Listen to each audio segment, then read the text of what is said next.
කුසල් කමින්දු ඔබතුමා මේ අන්තිම මොහොතේදී ශ්‍රී ලංකා කණ්ඩායමට එකතු වුණේ අපි කවුරුත් හිතුවේ නෑ ඔහොම වෙයි කියලා. නමුත් වාගේ දක්ෂතාවය අද ආයෙත් පෙන්눔 කරා.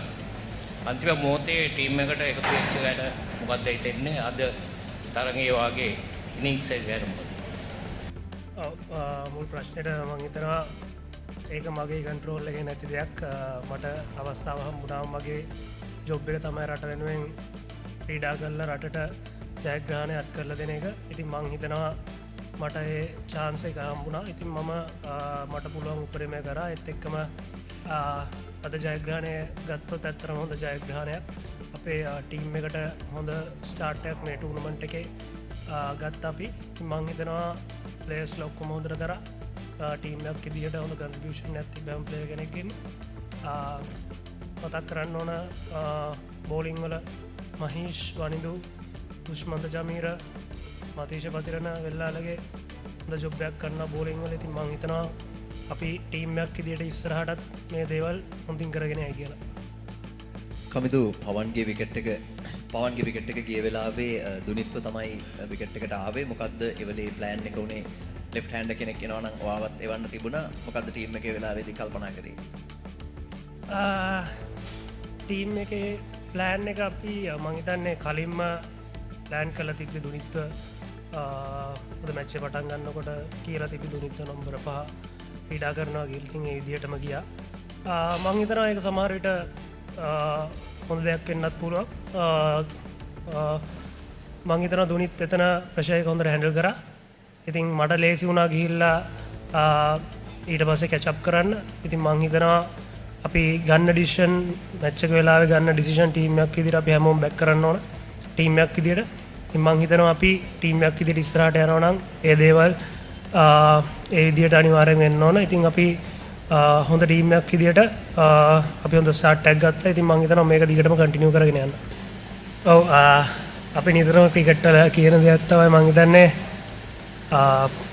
කලින් තිබ්බ මැච් අපි පැත්තකට දාන්න අපි දිනුවත් පෙරදුනත් අපි කරන්න ඕන මේ මොහොතේ මොකද්ද කරන්න තියෙන දේ අපි ඒ දේ 100% බැක් කරලා කරන්න ඕනේ. ඉතින් අපි මේ ටූර්නමන්ට් එකට එනකොට ඇත්ත අපි ඉංග්ලන්ඩ් සීරීස් එක පරාදුනා. හැබැයි අපි ඉක්මනටම ඒකෙන් රිකවර් වුණා. ප්ලේයර්ස්ලා කෝචස්ලා ඔක්කොම රිකවර් වෙලා අපි හොඳ ප්ලෑන් එකක් ඇතුව තමයි මේ ටූර්නමන්ට් එකට මේ දවස් කීපයක් ගත කරලා ආවේ. ඉතින් මම හිතනවා ප්‍රෙපරේෂන් එක හොඳයි. ඒත් එක්කම හෝම් ඇඩ්වාන්ටේජ් එක අපිට තියෙනවා. අපි මේ ග්‍රවුන්ඩ්ස් වල අපි නිතරම සෙල්ලම් කරන ග්‍රවුන්ඩ්ස්. ඉතින් මම හිතනවා ඒ ඇඩ්වාන්ටේජ් එකත් එක්ක අපිට ඉස්සරහට හොඳ තරඟයක් දෙන්න පුළුවන් කියලා. අවසාන මාස 3 ගත්තම ඔයාලට එහෙම ලොකු අවස්ථාවක් හම්බුන්නේ නැහැ. කණ්ඩායම ක්‍රීඩා කරන්න ගොඩක් වෙලාවට එකක් ක්‍රීඩා කරනවා එළියට යනවා. එතකොට එංගලන්ත සංචාරයත් ඔයා ස්කොඩ් එකේ හිටියේ නැහැ. අවසන් මොහොතේ ආවේ. එතකොට මේකත් එක්ක ඔයාව මොටිවේට් කරගත්තේ කොහොමද? විශේෂයෙන්ම මොකද අවස්ථාවක් හම්බුනාම පර්ෆෝම් කරන්න ඕනේ වගේ තැනක් තිබුණේ. මං හිතනවා ඒ වගේ තැන්වල ගොඩක් මගේ හිස්ටරි එකේ මං ඉඳලා තියෙනවා. ඉතින් මං හිතන්නේ මං ඒක ලොකු එක්ස්පීරියන්ස් එකක් විදිහට අරගෙන තියෙනවා.